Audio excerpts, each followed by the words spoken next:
Magkakaroon nga ba ng huling facelift ang Montero Sport bago ilabas ang all-new model neto?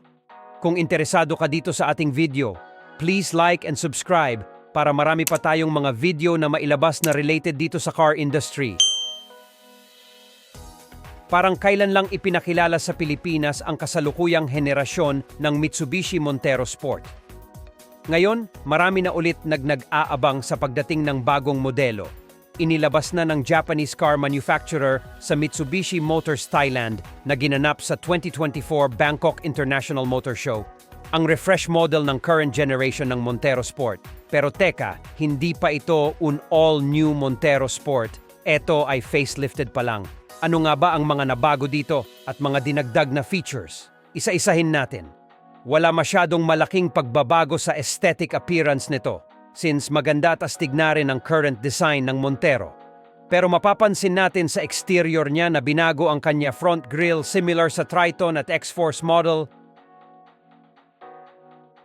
at nagkaroon din bagong design ang kanyang wheels.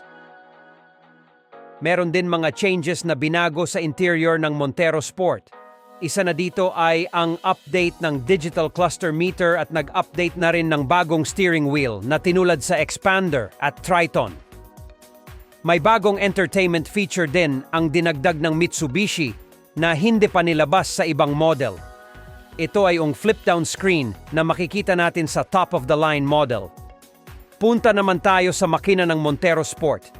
Nag-upgrade din sa engine specifications from 4N15 to 4N16 dahil sa pagbabago sa makina ay ginawa na lamang na 6-speed automatic transmission na dati ay 8-speed.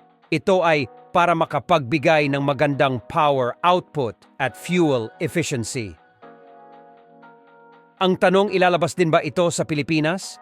Ano ang mga comment nyo regarding dito sa facelift model na nilabas sa Thailand? Paki-share naman ang mga insights nyo.